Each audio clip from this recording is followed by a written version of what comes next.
اور اس معاہدے سے ہم نے روگردانی نہیں کی. ہم اس پہ تیار تھے کہ اس کو پارلیمنٹ پہ لے جائے اور پارلیمنٹ جو بھی اس کے بارے میں فیصلہ کرے اس فیصلے کو ہم سب قبول کریں.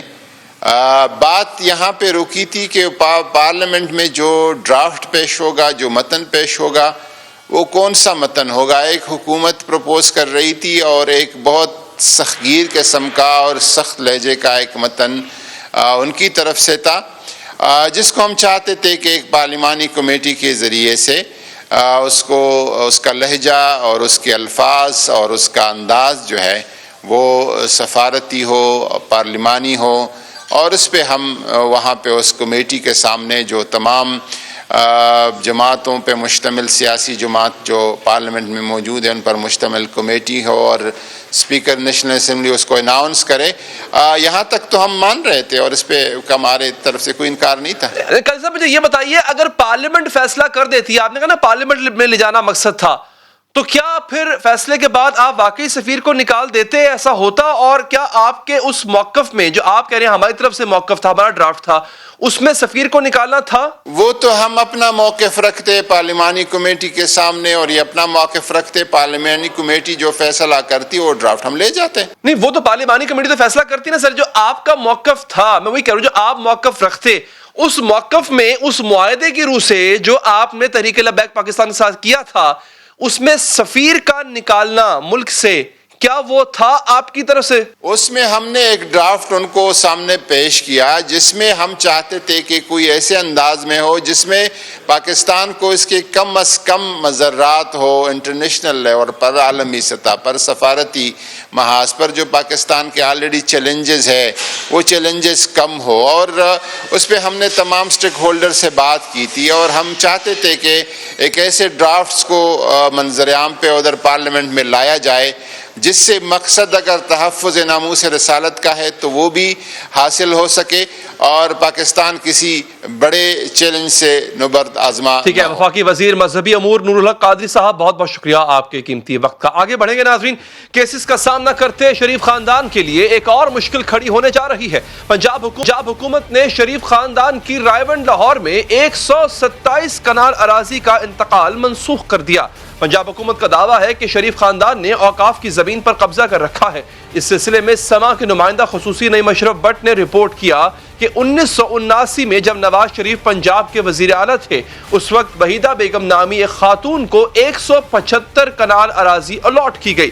صرف ایک سال بعد یہی اراضی نواز شریف کی والدہ شمیم بیگم نے خریدنا شروع کر دی اور کچھ ہی عرصے میں یہ ساری کی ساری اراضی شریف فیملی کو منتقل ہو گئی. محکمہ مال نے زمین کے انتقال کا ریکارڈ چیک کیا تو کہیں بھی وحیدہ بیگم کو رقبے کی الاٹمنٹ کا کوئی ریکارڈ یا دستاویز نہیں ملی. وزیر اعلیٰ پنجاب کی معاون خصوصی برائے اطلاعات فردوس عاشق اعوان نے کہا شریف خاندان اس اراضی پر حق ملکیت ثابت ناکام رہا ہے. جو متعلقہ ڈاکومنٹس ہیں ملکیت کے وہ ابھی تک جو ہے وہ شریف خاندان دکھانے میں ناکام رہا ہے. یہ بیواؤں کی, یتیموں کی, کمزور پسے ہوئے افراد کی پراپرٹیز پہ قبضہ کرنے والا یہ قبضہ گروپ بے نقاب ہوا ہے. جب پنجاب حکومت نے رائے ونڈ اراضی کا انتقال خارج کیا تو شریف خاندان نے عدالت سے رجوع کیا. عدالت نے حکومت کو زمین کی ملکیت ختم کرنے سے روکتے ہوئے 27 اپریل تک فریقین سے جواب طلب کر لیا ہے. مسلم لیگ نواز کا الزام ہے کہ حکومت محکمہ ریونیو کے افسران پر دباؤ ڈال کر ریکارڈ میں رد و بدل کر رہی ہے. یہ وہی بدماش ہے جنہوں نے بورڈ آف ریونیو اور جو لینڈ ریونیو پنجاب کا ڈپارٹمنٹ ہے ان افسران کو یرغمال بنایا ہوا تھا. ان کو پریشرائز کر رہے تھے کہ جو شریف خاندان کا گھر ہے رائے ونڈ کا, ان کے تمام جو کاغذات ہیں اس کو انوینٹ کیا جائے, اس کو اس میں رد و بدل کیا جائے. لیکن سوال تو یہ ہے کہ شریف خاندان کورٹ سے سٹے لینے کی بجائے اپنی ملکیت کے ثبوت متعلقہ محکموں کو پیش کیوں نہیں کر رہا. جواب لیں گے نون لیگ کی ترجمان رنگزیب صاحبہ سے بھی, اور ترجمان حکومت پنجاب فردوس عاشق اعوان صاحبہ بھی ہمارے ساتھ موجود ہوں گی. لیکن سب سے پہلے بات کرتے ہیں سما نیوز کے نمائندہ خصوصی نعیم اشرف بٹ سے. بٹ صاحب یہ بتائیے گا یہ پورا معاملہ ہے کیا؟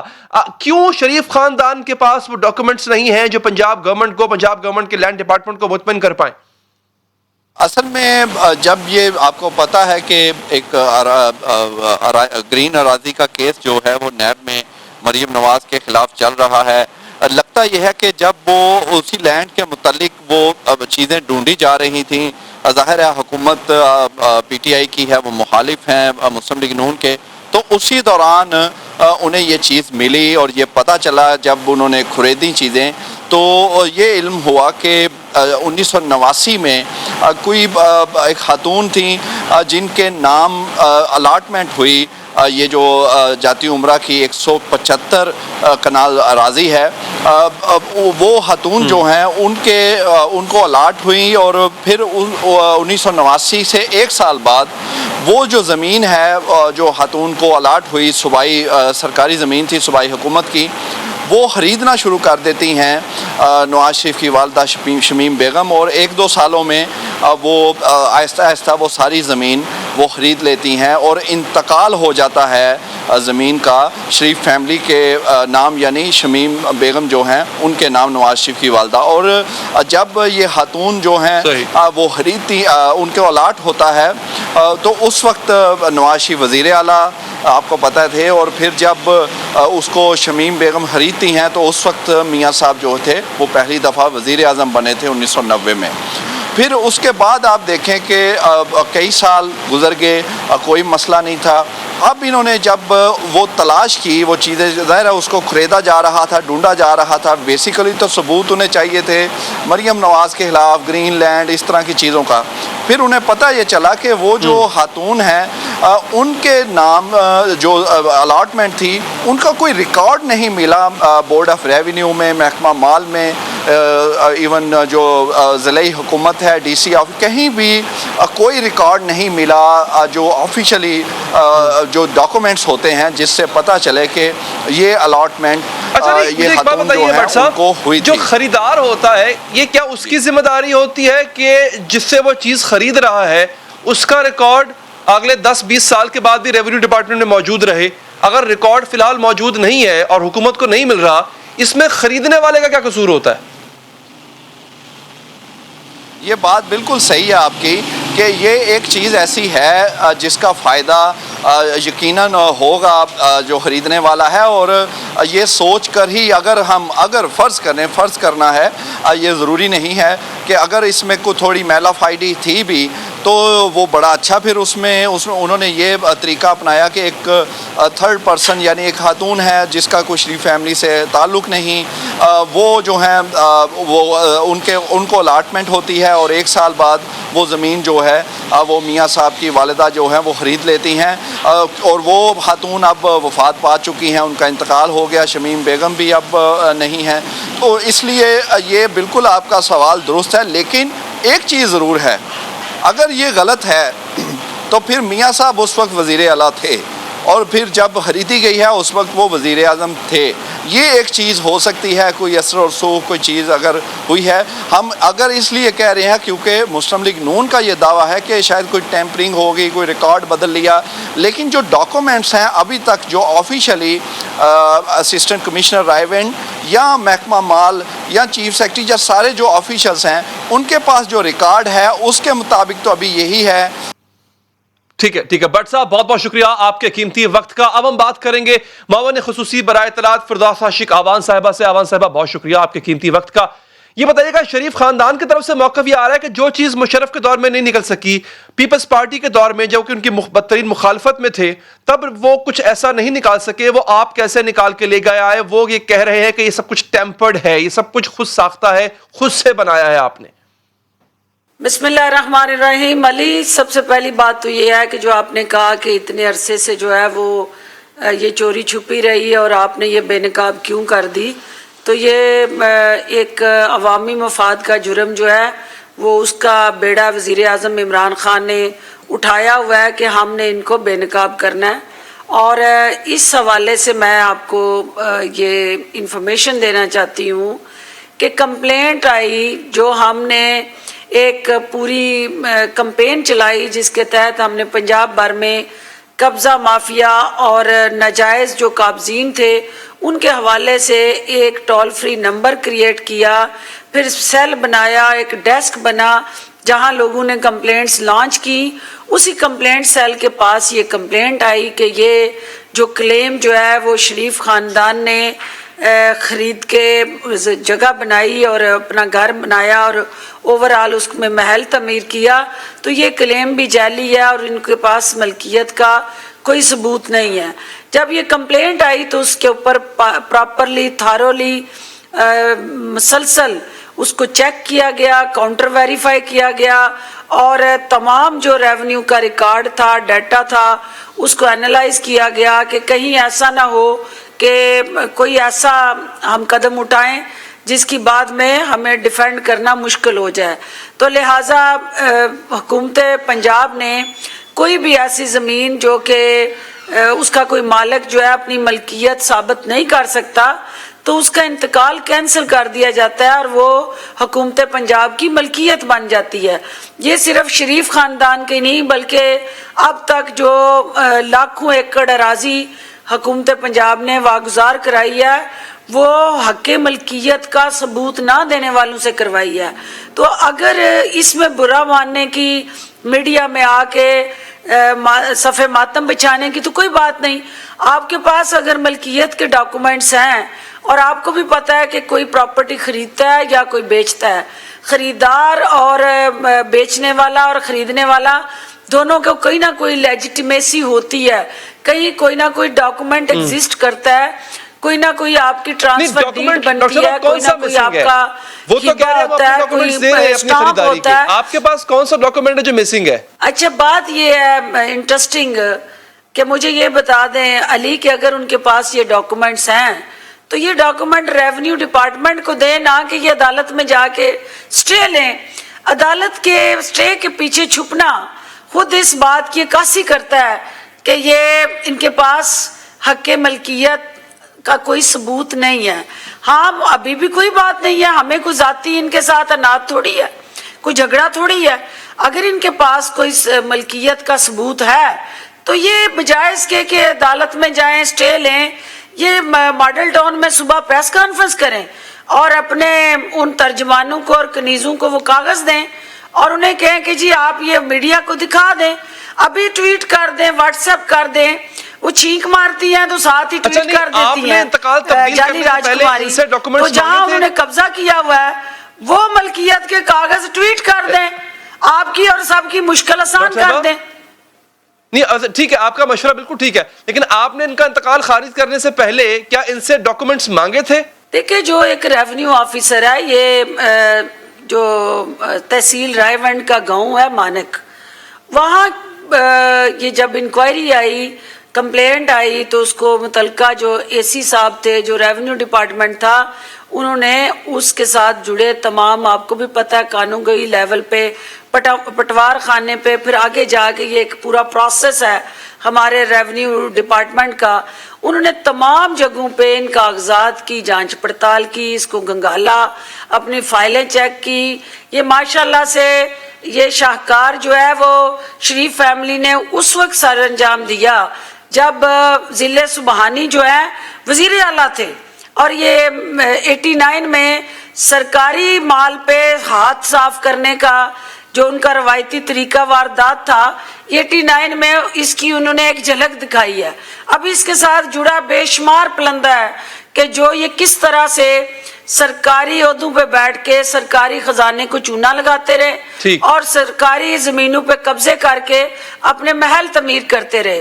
تو یہ عدالت میں جانے کی بجائے، سٹے لینے کی بجائے، یہ میڈیا کی سکرین پہ فی الفور اپنے ملکیت کے کاغذ دکھائیں تاکہ حکومت جو ہے وہ صوبائی حکومت کے نام جو زمین ٹرانسفر ہوئی ہے، کیونکہ جس زمین کی ملکیتی ثبوت نہیں آتا تو وہ صوبائی حکومت کی ملکیت میں چلی جاتی ہے، یہ رول ہے، یہ لا ہے۔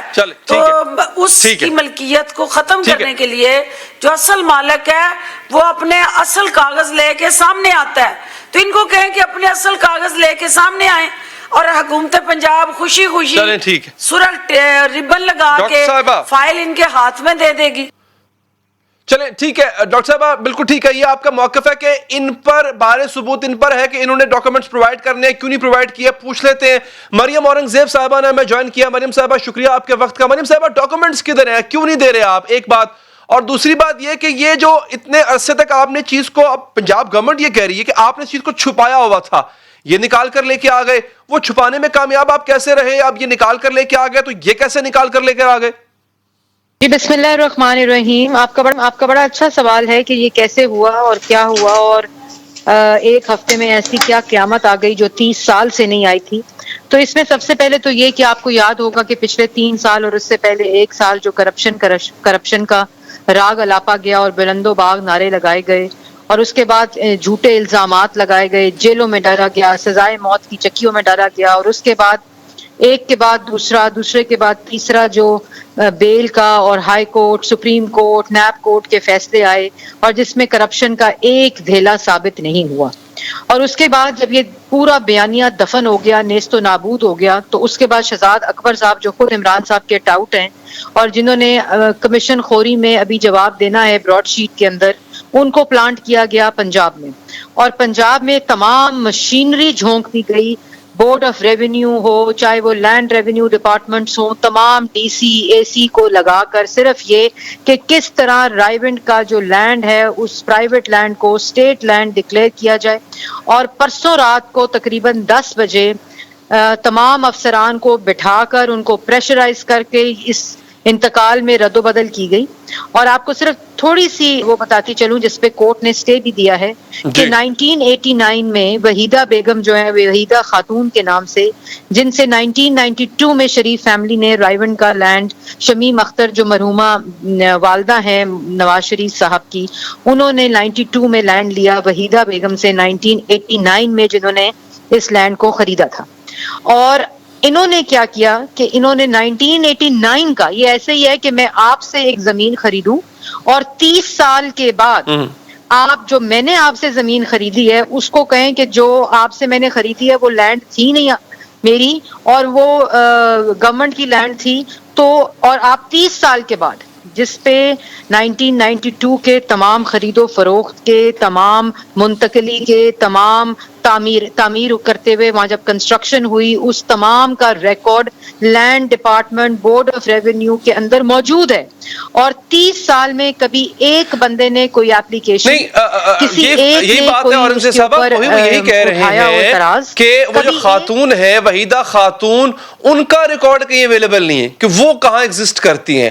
یہ ریکارڈ مجھے بتائیں، یہ ریکارڈ آپ نے دینا ہے یا یہ ریونیو ڈپارٹمنٹ میں ہونا چاہیے تھا؟ مطلب یہ آپ کی سردردی ہونی چاہیے تھی یا یہ ریونیو ڈپارٹمنٹ کی سردردی ہونی چاہیے تھی کہ جس سے آپ نے خریدا ہے اس کا ریکارڈ اپنے پاس رکھے؟ آپ بالکل ٹھیک، آپ نے نشاندہی کی، آپ نے بالکل ٹھیک کی، لیکن اس کے اوپر ایک اور بھی بات بنتی ہے. 1989 میں جو بھی اے بی زی خاتون تھیں جن کا نام وحیدہ خاتون ہے، جب انہوں نے 1989 میں یہ جگہ خریدی، منتقلی کس نے کی ہوگی؟ Land department, board of revenue میں درج ہوگی، موزہ درج ہوگا، سب کچھ. اس کے بعد 2-3 سال 1992 میں جب یہ زمین خریدی شریف فیملی نے، 3 سال جو منتقلی کے بعد بھی کوئی ڈسپیوٹ ارائز نہیں ہوا، کسی قسم کا کوئی تنازع، کسی قسم کا کوئی ڈسپیوٹ، کسی قسم کا کوئی کیس، کوئی ایپلیکیشن اس سے ریلیٹڈ 3 سال تب بھی نہیں آئی. پھر 1992 میں یہ ہم نے خریدا، 1992 سے لے کر 2021 تک کبھی کوئی ایسا کیس، کوئی ایپلیکیشن، کوئی اس کے اوپر اعتراض نہیں اٹھا. تو یہ 3 مہینے جب شہزاد اکبر کو پلانٹ کیا گیا، جب نیب سے چپیڑیں پڑی، جب ایف آئی اے کے اندر نہیں ہوا. اور آپ کو یہ بھی بتا دوں، یہ جو رائیونڈ اراضی کیس ہے نا، یہ نیب میں انویسٹیگیٹ ہو چکا ہے. جب مریم نواز شریف صاحبہ کو انہوں نے گرفتار کیا نواز شریف صاحب کے سامنے، تب انہوں نے اسی کیس میں ان کو گرفتار کیا تھا. اور یہ جو ابھی ایک کیس بنایا ہوا ہے نا نیب میں، جس میں کینسر یہ اریسٹ بفور ملی ہے مریم نواز شریف صاحبہ کو، پروٹیکشن بیل جو انہوں نے کہا کہ 10 دن کا نوٹس ہوگا، یہ اسی کیس میں ہے.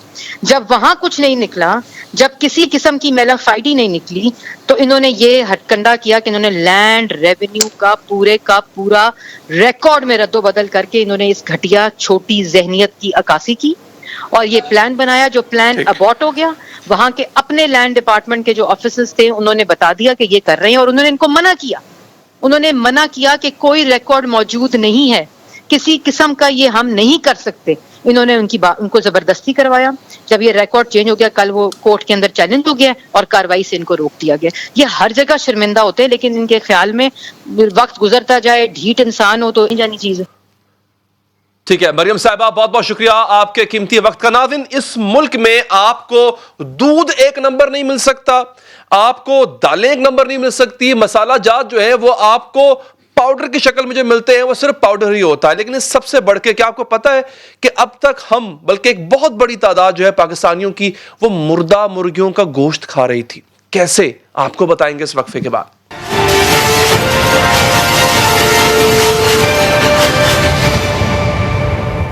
خوراک کی ایک دہشت گردی جاری ہے، گوشت کے نام پر مردار کھلایا جا رہا ہے، دودھ جیسی اہم خوراک میں زہریلے کیمیکلز ملا کر بیچے جا رہے ہیں، لکڑی کا برادہ جو ہوتا ہے اسے مصنوعی رنگ اور دھاتوں کی ملاوٹ سے کھانوں کے لیے مسالے تیار کیے جاتے ہیں۔ ملاوٹ اور جعلسازی کے اس زہریلے کاروبار نے پاکستان میں صاف ستھری اور خالص خوراک کو ایک خواب بنا دیا۔ آج ایک بار پھر مردہ مرغیوں کی بڑی کھیپ کے پکڑے جانے کی خبر سامنے آئی ہے۔ پشاور کے شہری رمضان میں مردہ مرغیاں کھانے سے بچ گئے۔ Khyber Pakhtunkhwa food safety authority نے چھاپا مار کر پشاور کے بادشاہ خان چوک سے ایک گاڑی سے 1000 سے زائد مردہ مرغیاں برآمد کر لی اور ڈرائیور کو بھی گرفتار کر لیا گیا۔ Khyber Pakhtunkhwa food safety authority کے مطابق پکڑی گئی مردہ مرغیوں کو فروخت کے لیے مارکیٹ میں سپلائی کیا جا رہا تھا۔ فوڈ اتھارٹی کی تمام تر کارروائیوں کے باوجود ملک بھر میں مردہ مرغیوں کی سپلائی کے واقعات تسلسل کے ساتھ سامنے آ رہے ہیں۔ کبھی لاہور، کبھی سرگودا، کبھی پشاور، کبھی فیصل آباد، ہر جگہ مردہ مرغیوں کی سپلائی ہو رہی ہے اور پتہ تب چلتا ہے جب فوڈ اتھارٹی والوں کو مخبری ہوتی ہے۔ پاکستان پولٹری ایسوسی ایشن کے مطابق پاکستان میں روزانہ کی بنیادوں پر 90 لاکھ کے یا اس سے بڑھ کر 1 کروڑ برائلر مرغی کی سپلائی ہوتی ہے، جو گوشت کی صورت میں 1 کروڑ 20 لاکھ سے 30 لاکھ کلو گرام بنتا ہے۔ برائلر کی اس پیداوار اور سپلائی کے دوران ہزاروں مرغیاں مر جاتی ہیں، لیکن ان مردہ مرغیوں کو تلف کرنے کے بجائے خفیہ طور پر سستے داموں فروخت کر دیا جاتا ہے۔ گزشتہ ماہ ساہیوال میں ایک ایسے ہی نیٹ ورک کا انکشاف ہوا تھا جس کے ذریعے کئی شہروں میں مردہ مرغیوں کی سپلائی ہو رہی تھی۔ جھوٹ، فریب اور دھوکے بازی صرف مرغیوں کی مردار گوشت تک ہی محدود نہیں ہے۔ دودھ کے نام پر پاکستان میں جو کچھ بیچا جا رہا ہے، لوگوں کو پلایا جا رہا ہے، جس طرح بچوں کی صحت تباہ کی جا رہی ہے، وہ کسی دہشت گردی سے کم نہیں۔ آئے روز فوڈ اتھارٹیز کی جانب سے ملاوٹ شدہ اور کیمیکل زدہ دودھ پکڑنے کی کارروائیاں سامنے آتی رہتی ہیں، لیکن اس کے باوجود بھی یہ گھناؤنا کاروبار جاری ہے۔ پاکستان اس وقت دودھ کی پیداوار کے اعتبار سے دنیا میں 4تھے نمبر پر ہے۔ اقتصادی سروے 2015-16 کی رپورٹ کے مطابق پاکستان میں دودھ کی سالانہ پیداوار 50 ارب لیٹر ہے، لیکن 75% عوام کو معیاری دودھ میسر نہیں آتا۔ ایک رپورٹ کے مطابق پاکستان میں بیچے جانے والے مجموعی دودھ کا 80% ملاوٹ شدہ ہوتا ہے۔ سستا اور گھٹیا مواد بشمول خشک دودھ، چینی، کاسٹک سوڈا، کپڑے دھونے والے پاؤڈر اور بناسپتی گھی سمیت کئی خطرناک کیمیکلز مصنوعی دودھ کی تیاری میں استعمال کیے جاتے ہیں۔ دودھ میں شامل تمام کیمیکلز السر، تیزابیت، کینسر، ہڈیوں کا بھربھرا پن، دل کے امراض اور معدے کی بیماریوں کی وجہ بنتے ہیں۔ ڈاکٹروں کا کہنا ہے کہ یہ دودھ انتہائی مہلک اور خطرناک ہے۔ مردہ گوشت اور دودھ نہیں بلکہ کھانوں کے مسالوں میں بھی زہر ملا کر بیچا جا رہا ہے۔ زیادہ سے زیادہ منافع کمانے کی خاطر ملاوٹ شدہ مسالہ جات میں ناقص اجزاء کے ساتھ ساتھ بھاری مقدار میں دھاتیں تک شامل کر دی جاتی ہیں۔ لکڑی کے برادے پر رنگ لگا کر اور ثابت مرچ میں کیمیکل شامل کر کے مضر صحت سرخ مرچ پاؤڈر تیار کیا جاتا ہے۔ ان غیر معیاری اجزاء اور کیمیکلز ملے مسالے بنانے والے کئی فیکٹریوں کے خلاف ملک بھر میں کارروائیاں سامنے آ چکی ہیں۔ منافع کی خاطر چائے کی پتی کی جیسی چیز میں بھی زہر ملا کر بیچا جا رہا ہے۔ اس مقصد کے لیے استعمال شدہ پتی کو رنگ کرنے سے لے کر اس میں مضر صحت اجزاء شامل کرنے تک کے انکشافات سامنے آ چکے۔ جن صحت ہے تو سب کچھ ہے اور اچھی صحت کے لیے اچھی غذا کا ہونا بہت ضروری ہے، لیکن خوراک کے نام پر پاکستان میں لوگوں کی صحت تباہ کی جا رہی ہے، پیسے لے کر موت بیچی جا رہی ہے۔ آخر کیا وجہ ہے؟ سب کچھ جانتے بوجھتے بھی ان سفاک منافع خوروں سے جان کیوں نہیں چھڑائی جا رہی؟ بات کرتے ہیں صارفین کے تنظیم کے رہنما محسن بھٹی صاحب سے۔ بھٹی صاحب بہت شکریہ آپ کے وقت کا۔ باری باری تمام چیزوں پر آتے ہیں، پہلے یہ بتائیے یہ جو مردہ مرغی ہوتی ہے یہ کہاں بیچی جاتی ہے؟ ریسٹورنٹس میں جاتی ہے، فاسٹ فوڈ کی چینز میں جاتی ہے، عام صارفین کو کھلائی جاتی ہے، اس کا کیا جاتا ہے؟ علی صاحب دیکھیے کہ آپ اس کو اس اینگل سے دیکھیں کہ جب بھی مرغی آتی ہے مارکیٹ میں تو پولٹری فارم سے جب مرغیاں لے کے ٹرک آتا ہے تو اس ٹرک کے اوپر کچھ مرغیاں ایسی ہوتی ہیں جن کے جسم پہ پر کم ہوتے ہیں. اب نیچرلی یہ وہ مرغیاں ہوتی ہیں کہ جو کسی نہ کسی بیماری کی وجہ سے ان کے پر کم ہو جاتے، ٹھیک، ان کی گروتھ پوری نہیں ہوتی ہے. اب یہ مرغیاں ڈیورنگ ٹرانزیشن جو ہے وہ فوت ہو جاتی، مر جاتی. اب وہ مرغیاں جب مر جائیں گی تو آن این ایوریج ہر ٹرک میں سے کو 25-30 مری ہوئی مرغیاں نکلتی. تو بجائے یہ کہ وہ اس مرغیوں کو دفن کر دیں، تلف کر دیں، یہ کیا کرتے ہیں کہ یہ ان کو بھی بیچ دیتے ہیں. اور نارملی ہوتا یہ ہے کہ اگر مرغی کا گوشت 200 روپے کلو ہے تو مردہ مرغی 50 روپے میں ایک مرغی مل جائے گی. اب آج کل چونکہ جو گوشت کا ریٹ ہے مرغی کا وہ 400 روپے سے ایکسیڈ کر گیا ہوا، تو جب اتنا زیادہ ریٹ اوپر چلا جاتا ہے تو اس کا ریٹ بھی بڑھ کے یہ 100 روپے میں مرغی مل جاتی ہے. اب آپ یہ دیکھیے کہ اگر ایک جگہ سے آپ کو 30 یا 40 روپے کا شوارما ملتا ہے تو شوارمے میں جو مرغی استعمال ہونی ہے وہ 100 گرام بون لیس چکن ہونا ہے. اگر 400 روپے کلو مرغی کا گوشت ہوگا تو اس کا جو بون لیس کا ریٹ ہوگا وہ تقریباً 700 روپے کلو ہوگا، اور اس میں سے 100 گرام جو ہے وہ شوارمے میں ڈلنا ہے تو 70 روپے کا تو وہ صرف گوشت ہو گیا. اس کے علاوہ اس کی پروسیسنگ کاسٹ ہے، اس میں مسالہ جات ہے، اس کے اسٹال کا کرایہ، اس کی لڑکے کی تنخواہیں ہیں، ان کا گیس کا بل ہے، ان کا پروفٹ مارجن ہے. یہ سارا کچھ ملا کے وہ 100-125 روپے سے کم پہ شوارما نہیں دے سکتا. لیکن وہ جگہ جہاں پہ 30 سے 40 روپے میں واقعی بڑا شوارما مل رہا ہے تو آپ اندازہ لگا لیں کہ وہ کون سی مرغی کا ہے. اگر آپ اندرون شہر میں ایسے علاقوں میں چلے جائیں جہاں آپ کو 250 روپے میں چرگا بھی مل جاتا ہے، آج بھی مل جاتا ہے، تو اب آپ حیران ہوں گے کہ جب مرغی ہی 400 روپے کی ہے تو وہ 250 روپے میں 280 روپے میں کیسے چرگا فروخت کر رہے ہیں. تو وہ انڈر ویٹ بھی ہوگی تو بھی ان کے پروفٹ مارجن کہاں سے آئیں گے، ان کی کاسٹ کیسے پوری ہوگی. وہ اسی صورت میں ہوتی ہے کہ جب یہ 100 روپے کی مرغی ملی ہو انہیں، تو بدقسمتی سے بہت یہ بڑی حیران کن ڈیٹیلز آپ دے رہے ہیں بھٹی صاحب. میں سر آگے بھی بڑھوں گا بھٹی صاحب کیونکہ ہمارے پاس وقت کم ہے، بہت سی چیزیں آپ سے ڈسکس بھی کرنی ہے، سیکھنی بھی ہے. بھٹی صاحب مسالہ جات کے حوالے سے بھی ذرا بتائیے گا کہ یہ کیسے ممکن ہے کہ جو ثابت مسالے ہیں وہ سستے ہوں اور جو پسا ہوا ہے جو ثابت مسالے ہیں وہ سستے ہوں، جو پسا ہوا ہے وہ اس سے بھی سستا ہو. مطلب اگر 100 روپے کا مجھے ثابت مسالہ مل رہا ہے تو جو پسا مسالہ ہے وہ اس سے سستا مل رہا ہو، اس کو تو مہنگا ہونا چاہیے کیونکہ وہ ایک ویلیوڈ پروڈکٹ ہے، وہ ایک پروسیسڈ پروڈکٹ ہے، تو وہ سستا کیوں ہوتا ہے اس سے؟ علی صاحب اس کی وجہ یہ ہے کہ جب ہم پاؤڈر فارم میں لیتے ہیں تو اس میں جو ملاوٹ کی ہوئی ہے اس کو پکڑنا بہت مشکل ہو جاتا ہے. وہ آپ کسی لیبارٹری کے بغیر چیک نہیں کر سکتے ہیں، جبکہ ثابت مسالے کو آپ وہاں پہ فزیکلی جب دیکھتے ہیں اس کو اچھی طرح جانچیں گے تو اس میں جو بھی اگر کوئی اور انہوں نے ملاوٹیں کی ہوئی ہے تو وہ آپ بآسانی پکڑ لیں گے. اب اس کی میں آپ کو زیادہ واضح مثال ایسے دے سکتا ہوں کہ آج کل ماہ رمضان ہے اور رمضان میں ہماری جو سب سے زیادہ کوئی شے کنزیوم ہوتی ہے تو وہ بیسن ہوتا ہے. اب بیسن جو ہے وہ بنتا ہے چنے کی دال سے، لیکن اب آپ حیران ہوں گے کہ چنے کی دال اگر 190 روپے ہے تو بیسن آپ کو 180 روپے کلو بھی مل جائے گا. اب حالانکہ اس چنے کی دال کو پیس کے اس میں یعنی ایک ویلیو ایڈیشن ہوئی اور اس کے بعد اس کو بیچیں گے، لیکن یہ 180 روپے میں کیسے دے دیں گے؟ یہ ایسے دیں گے کہ جتنی بھی ہول سیل کی ہماری مارکیٹیں ہیں یہاں پہ جو دالوں کے تاجر ہیں یہ کیا کرتے ہیں کہ جن دالوں کو کیڑا لگ جاتا ہے ان دالوں کو پھینکتے نہیں ہیں، وہ سنبھالے رکھتے ہیں. اور یہ کیڑا لگی ہوئی دالیں پلس تھوڑی سی چنے کی دال اور پلس اس میں مکئی